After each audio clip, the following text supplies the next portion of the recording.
What do you want to take from this match most of all? A win would be nice. Clean sheet would be nice as well. Just another performance. Want a performance, want to play well, and obviously we want to win. Have your plans for this game changed? You spoke after the match and said you might have to look at some of the things you'd hoped to do. Have you reassessed how you might approach this match? Not really, to be honest. Maybe one less change than what I was going to do before, but that can happen anyway. That can happen irrespective of the result the other night. Not the performance, but the result. Are the players then you're hoping to give an opportunity to in this game, to give more minutes, to cast an eye on them with a view to the summer game? No, I pick a team to win the game, that's for sure. The games you've had recently against the bigger sides, and in particular the game last time out, have they been a useful exercise for you? Have they taught you more about the group and prepared you better, perhaps longer down the line for the summer than perhaps taking an easier match would have been? Yeah, I think all the games that we've played, all the friendly matches against the difficult opposition, obviously 2 difficult matches against Spain in the qualifying, they've served us well. Your captain, Andy Robertson, was quite pointed after the match, quite opinionated. He said standards are dropped. Do you like hearing him set the bar so high? Is that what you need from your captain? It's what we need from everybody in the squad. We always try to set the bar as high as we can. We want to improve. I keep saying there's improvement in the group. I think for long spells in the game the other night, you could maybe get a glimpse of that improvement that I speak about. But then towards the end we didn't do what we were good at, and that's why the scoreline went the way it went. It was a funny game, wasn't it? Because there was a lot of good in it. Wasn't funny to laugh about. I know what you mean. It was a peculiar game. But there was a lot in it you could like, but then it kind of all gets overshadowed by the nature of that last 20 minutes. Can you sort of compartmentalise the match? There's a lot that we did like. It's not about could like. We did like. A lot of what we spoke about in training, what we tried to do in training, we transferred to the pitch, and it worked. It worked well for a long time in the game. Like I said, when you stop doing what you've been working on and you switch off a little bit towards the end of the game, against the top teams especially, you get punished. And you get punished heavily, and that's what happened. Steve, you say that the friendlies against the bigger nations have served you well. What specifically have you learned about your squad and your players, can you say? That we're still searching for that improvement that can close the gap a little bit on the top sides in Europe. Hopefully, as we're striving to reach the top sides, we're looking to move further away from the sides that are seeded below us. That has to be the objective all the time. We have to try and be we're a pot 2 team now, but we have to try and be a better pot 2 team. And then eventually we have to try and latch on to the pot 1 teams. That has to be the aim. How has it been over the last couple of days? I guess the spirits against the boys, were they quite low straight after the game, and have they you had to kind of pick them up a little bit? No, I think it's the opposite way around. I think they've had to pick me up. I tend to sulk a little bit longer than they do. They move on a little bit quicker than I do, because I've probably got a little bit more to think about than they have. Within 24, 36 hours, you're ready for the next game. You're looking for the next game. I think I get the feeling, I get the mood among the players that they just want the chance to get on the pitch on Tuesday night and look to improve and maybe put right a few things that went wrong for us in the last stages of the game on Friday. You say you want a win and a performance. I understand that you want both of those things, but if you had to prioritise, would the win be more important? Probably, if I'm being honest, probably. But I think we can get both. I've got no doubt we'll get both. You said that players have had to pick you up, Steve, and how have they done that, just with their reaction to the defeat? Yeah, pretty much that's it. They've reacted well. They understand when we had the debrief, the meeting about the game. They understood the points that I was making. They'll take the messages on board, and like I said, hopefully we can show that we're improving. How big a part did all the substitutes, making all those substitutions, make to the end of the game? It's a strange one because the first 3 substitutions I made within 3 minutes of them coming on the pitch. I think we'd conceded the second, so they didn't really get a chance to bed into the game. And then from there, the game ran away from us for reasons that we now know. I won't share them. People that know the game will read the game the same way as I read the game. It's a little bit too simplistic to say that the substitutions were the reason the game ran away from us. That wasn't the reason. Steve, does the debrief almost become a bit more challenging when you know you did so much so well in the game? No, it was really quite strange to do a debrief the way we did it, because we concentrated on the performance, which was 70 minutes, and then we concentrated on the result, which was the last 20 minutes or 23 minutes of the game. So it was. We sat in the room. It was strange because we'd lost the game 4-0. We watched a lot of clips where we played very, very well. We did a lot. We did a lot right in that game, and then we watched the bad bits and spoke about them. What sort of challenge do you expect from Northern Ireland? They had a good result the other night. Young team, progressive team. Michael's quite good at talking his team down a little bit, but they're very competitive. They don't lose many games by a big margin. They beat Denmark at Windsor Park in their last qualifying game 2-0. We got a little bit excited when we beat Denmark here at Hampden 2-0. They went to Romania, which is a tough place to go. Went there with a young side, got a good 1-1 draw. Performed really well. So we expect a tough challenge. It'll be a tough game for us. It's why we took it. We want a tough challenge. We always want tough games. So one we look forward to. I'm going to speak to Scott shortly. As he approaches his 50th cap for Scotland, just how much has he grown within the national setup? Yeah, I think all the players have grown, but Scott, you can look at Scott, especially over the last 12 months or 18 months, I moved him for that centre-back position back into midfield, and how the team has progressed from that. Scott was crucial to us in that development phase when we wanted someone to play the right-sided centre-back role, to give us a little bit of composure and purpose playing out the back. He didn't grumble about it, he just went out there and did it. And then when we moved him into midfield, he can do the defensive side of the midfield. We gave him a little bit more freedom, and he started contributing going forward, scoring goals, making goals. His evolution is there for everybody to see, and he's been fantastic for his country. In friendly matches, how hard is it to juggle maybe wanting to try new things and give players game time, but also wanting to get the results and the performances you want? I think historically for Scotland it must be terrible, because they've only got 2 wins in 18 games. It's quite a lot. You try to get the balance. Obviously, you know it's a competitive. I think the friendlies we have taken have been competitive friendlies, but you try to get the balance between getting minutes on the pitch, giving people more experience, and also trying to get a result. And obviously in the recent ones we haven't quite got that right. Scott, can you just give us your reflections on the other night? And obviously Steve Clarke's talking about the analysis and how you focused on the good bits and the bad bits. I just wonder how that was kind of broken up and how you reflect upon that now. Yeah, first and foremost, we're all in the changing room after the game disappointed with ourselves. We thought that in the first half we played some really good stuff, and we have to score the goals. I feel like we all know that we had clear-cut chances in the game, myself included, where we have to, come Germany time, we need to make sure that those are hitting the back of the net for sure. How does a result like that, the performance in over 70 minutes was so good, but you know everyone's talking about the result. How does that affect you mentally more than anything else? I don't actually think it's necessarily a bad thing. We're on red alert now for every small detail in the game that we want to improve on, and if we go there and win 2-1 or 3-2 or whatever, which deservedly so, we potentially should have won the game. In fact, the 4-0 result was a little bit of an injustice, but you can get complacent, you can get too excited, you can get too ahead of yourself, you take your foot off the gas, and sometimes a little kick in the teeth in the worst thing in the world to get everyone back to the standards that we know we're accountable for.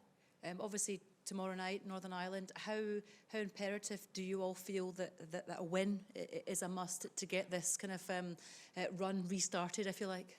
The next 3 games that we've got leading up are huge. We need to, as you say, regain some confidence, but in my opinion, I don't think the confidence has dipped. I feel like we know that we played some really good stuff the other night, and we want to continue them good movements, the motion that we had in the first half and the beginning of the second half as well. So, yeah, it's not all doom and gloom. It may seem like it from the results, but we want to keep pushing. We want to show everyone that we are a really good team and we're capable of that with the squad that we have, which is, in my opinion, is really good.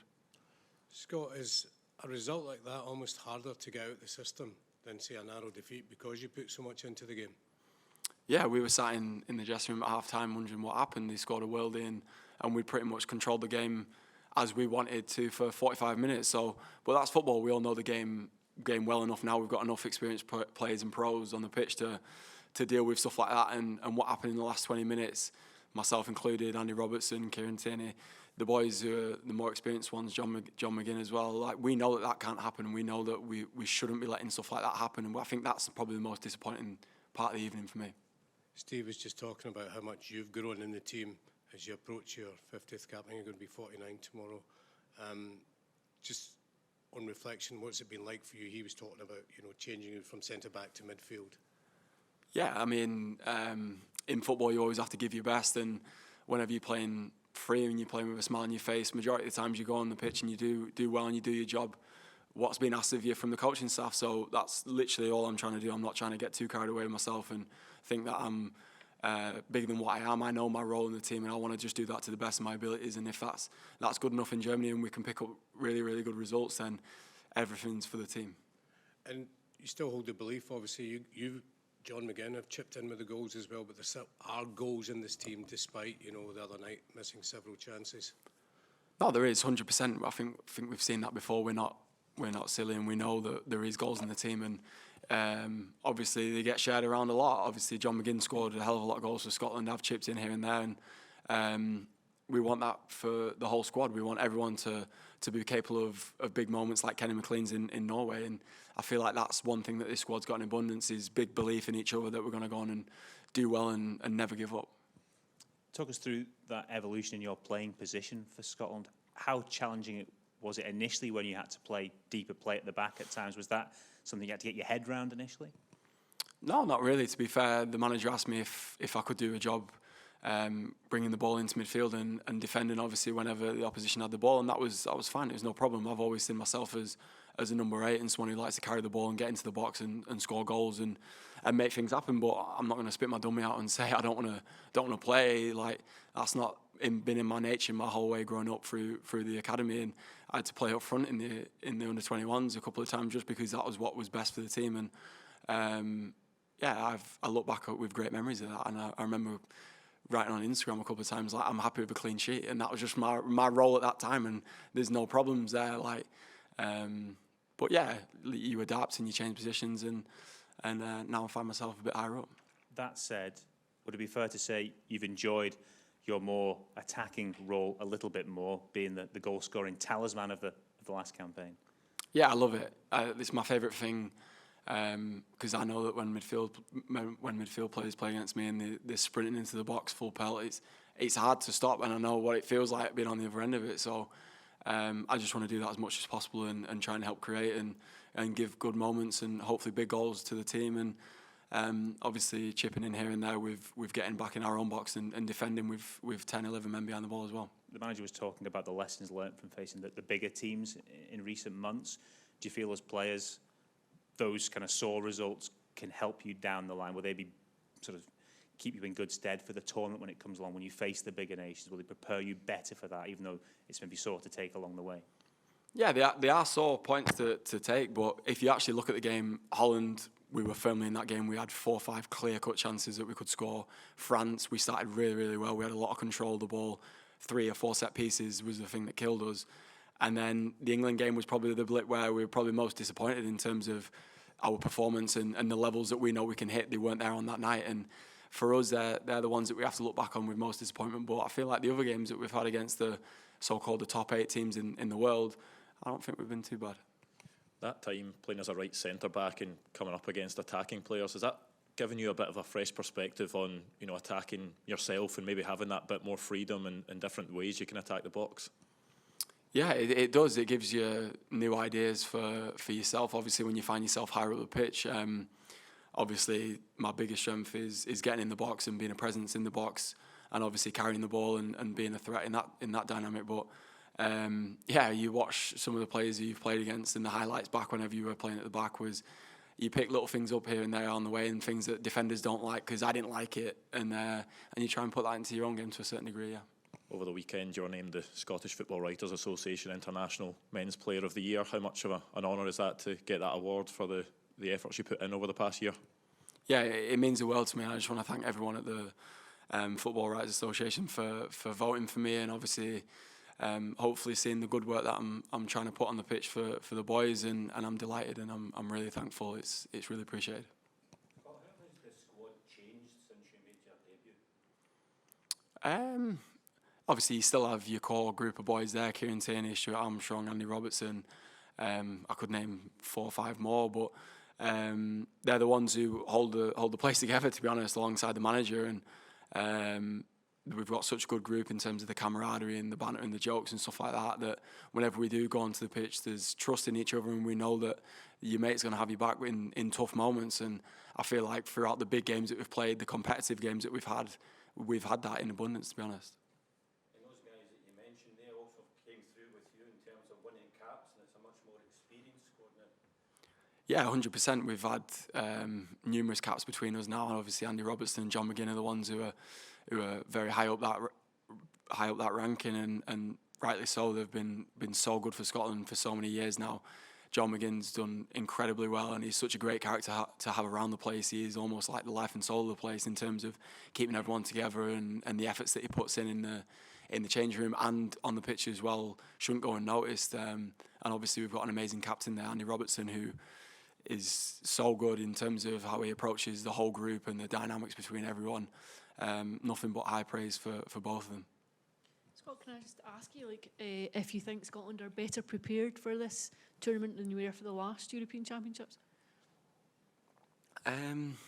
Yeah, the last European Championships was different. Like, it was during the COVID months, and it was a little bit like coming and going type thing. But obviously now we've got our base camp. We've got obviously everyone's going to Germany, and it feels more like a tournament and something that we're ready for. That's what we train for every single day at your clubs, to perform well, to play in massive tournaments and huge moments like that for the national team. And that's something that I wanna go there with full fire in you early and go for it, no regrets. Last couple, please. Just feel as though that experience though helped you going into a subsequent tournament?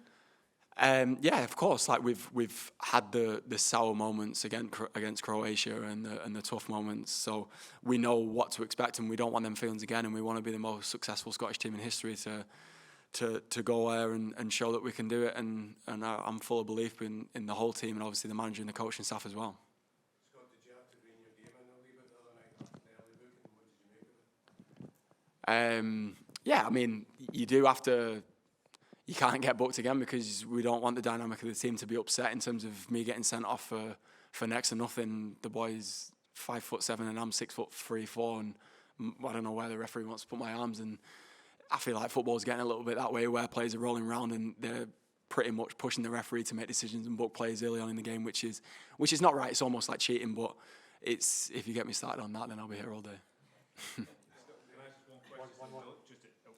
On international theme, your teammate Kobe made his England debut as well during this break. I just wondered what you've made of his evolution, his development. You obviously enjoyed playing with him for the club. The talent he is, he's getting a lot of talk at the moment.